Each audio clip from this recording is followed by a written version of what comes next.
Tudo bem com vocês? Muito bem. Preparados para a aula de língua portuguesa? Então, já peguem aí o material de vocês, o livro didático, caderno, lápis, borracha, caneta, se achar necessário. Vocês vão pegar a aula de vocês na página 87. Nós iremos revisitar a aula da semana anterior, na qual nós tratamos sobre figuras de linguagem. Quem lembra que são figuras de linguagem?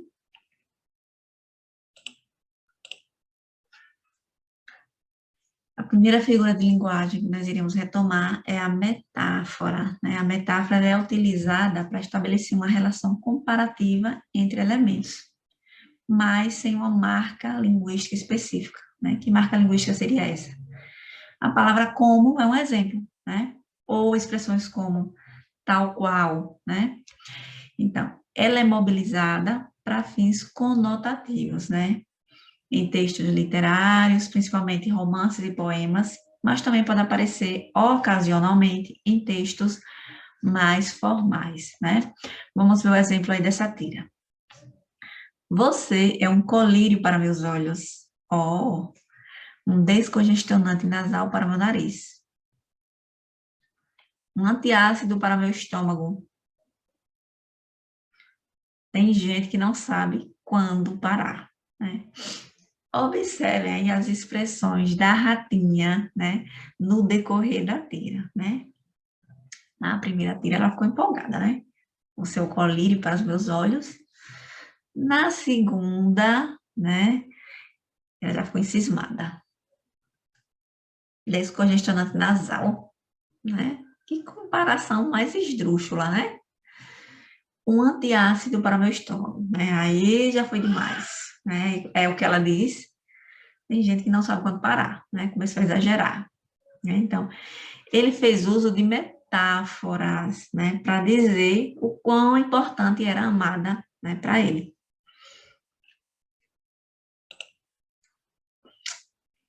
Já a comparação, que é uma outra figura,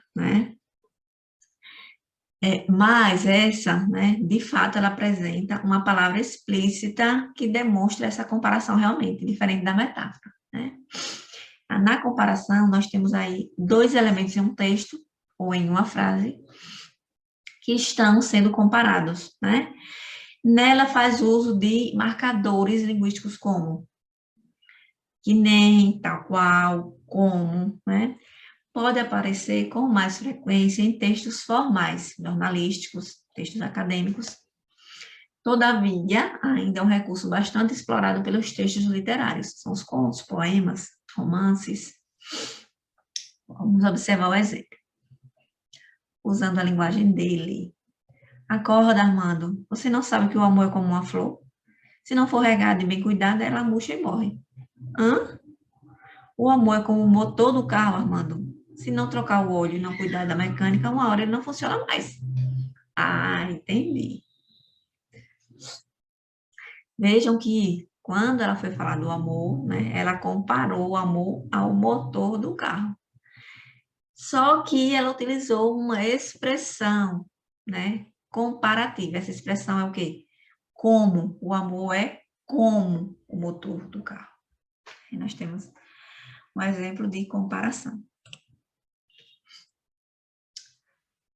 Como exemplos também de outras figuras de linguagem, nós temos a aliteração e a assonância, Um exemplo, dessa figura de linguagem, a aliteração, nós temos a linha de montagem. A cor e a coragem, cora, coração, ABC, abecedário, ópera, operário, pé no chão. Pé no chão. Vocês observaram aí uma repetição marcada, nesse texto, que tem uma função, O autor, ele não escolheu essas palavras à toa, Então, a repetição consecutiva, desses sons consonantais, que podem ser parecidos ou idênticos, de forma intencional, para produzir efeitos desejados, pelo autor no ato comunicativo, é chamado de aliteração, É um recurso principalmente usado para mostrar o ritmo contínuo ao texto, né? Além do efeito sonoro que intensifica a mensagem transmitida. Nós podemos perceber aí, né, no texto linha de montagem, né, que essa repetição, ela ocorreu em diferentes palavras com diferentes fonemas, né? Olha, cor, coragem, cora, coração, ABC, abecedário, ópera, operário, pé no chão. Nós temos aí o ritmo demarcado, né? Com um significado semelhante ao da aliteração, a assonância consiste na repetição consecutiva de vogais, né? Principalmente vogais tônicas. A principal diferença entre a aliteração e a assonância é que a primeira está relacionada com a repetição das consoantes, enquanto na última nós temos a repetição de sons vocálicos, né? O exemplo aí de assonância. Toda semana eu lembro da Ana. Para mim, não há semana sem Ana. Outro exemplo, sou mulato nato no sentido lato, mulato democrático do litoral. Vejam como os autores, eles possuem, né, uma habilidade tremenda em manusear as palavras, né, para que essas palavras elas possam trazer um efeito de sentido. Essa é a função das figuras de linguagem. Vamos para o livro de vocês, né, na página 87. Vamos reler os versos do poema Excursão. E eu ali, em meio ao vozerio, cantava batendo nos bancos. E a professora pedia um pouco de silêncio. Pelo amor de Deus, vou ficar surda. E a turma batucava, batucava e batucava no meu peito, um coração pedindo estrada. E tu, nem te ligo. Que figura de linguagem foi empregada nessa estrofe como forma de dar mais expressividade aos versos? O polissíndeto. Justifique a presença da figura de linguagem indicada na resposta à questão anterior e exemplifique. Nesse exemplo, né, o polissíndeto se justifica pela repetição da conjunção e, né? E a professora pedia, e a turma batucava, e batucava, né?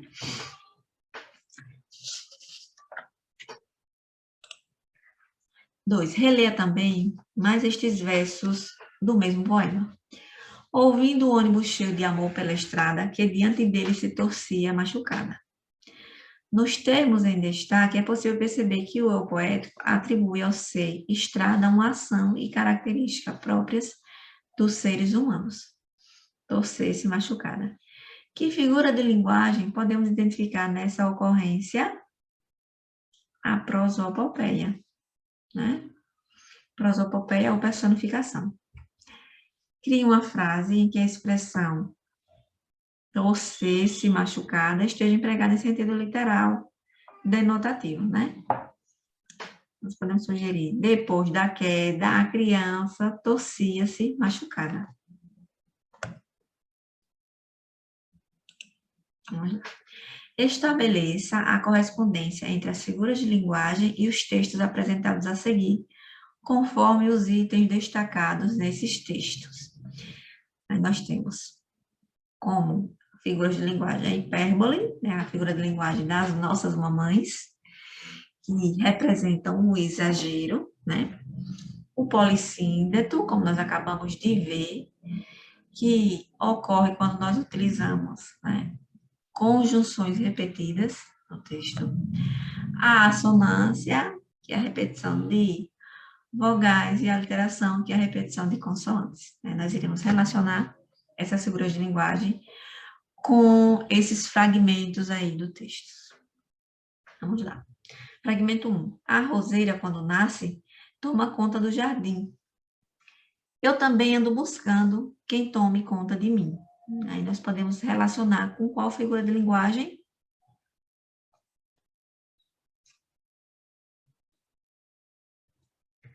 Com a assonância, né? Nós temos aí a repetição na vogal A.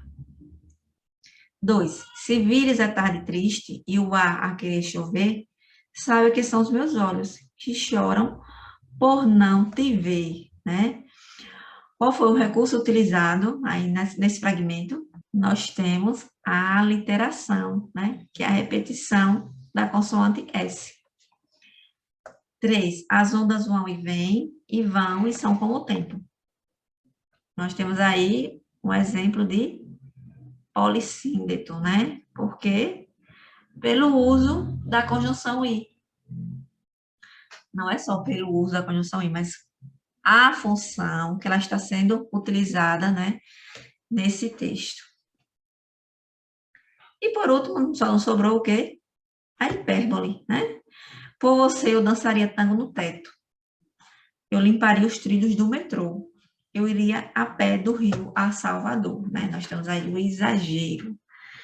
Então, nós temos um exemplo de hipérbole, né? Espero que vocês tenham conseguido reforçar ainda mais o que vocês aprenderam. Nós chegamos ao fim. Até mais.